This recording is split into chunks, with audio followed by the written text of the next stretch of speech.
Good morning, good evening, good afternoon, wherever you happen to be on this planet full of dudes in vehicles wearing sunglasses making videos on their phone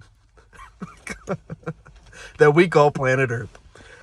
If you ever find yourself in the course of business acquiring the rights to a patent, there's something that you should know.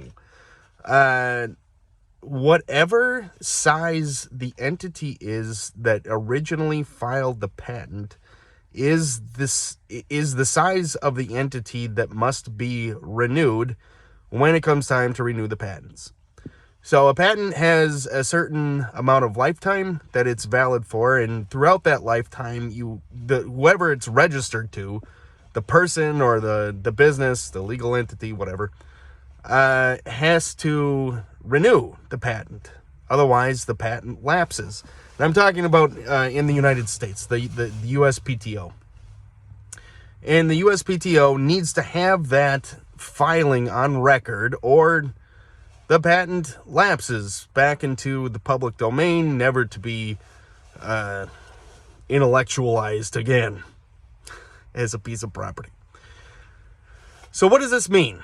This means that when, let's say you, as a one-person business, buy a patent from Apple, because that's just something that worked out.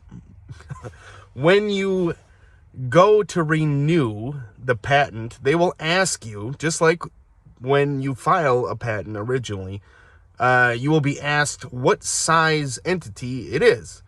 And if you're, a small micro entity, that's what the box that you check. And if you're a mega corporation, that's the size that you check.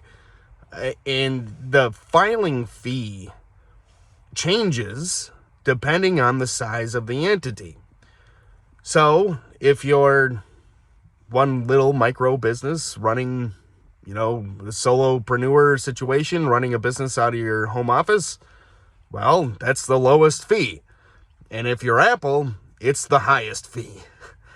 But if you are a micro person, like just yourself, and you buy a patent off of Apple, you purchase the rights to that patent, and you get it all squared away, and then it comes time to renew, well, you are going to pay the highest renewal fee, even though you are a micro entity, because the original patent holder was Apple, was a mega corporation.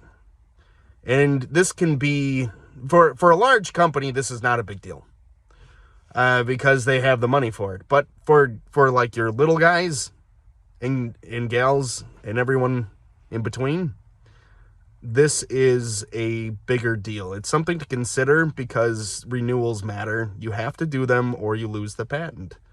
So if you're budgeting, don't budget for your current entity status. Budget for whatever status or whatever size entity originally filed the patent. Okay? That was really nerdy. But I've been there. I don't know if the same is true with trademarks, because I've never bought a trademark off of somebody, but I have done a patent before. So, that's what I got. Yeah. Yeah, that's it. That's what I got.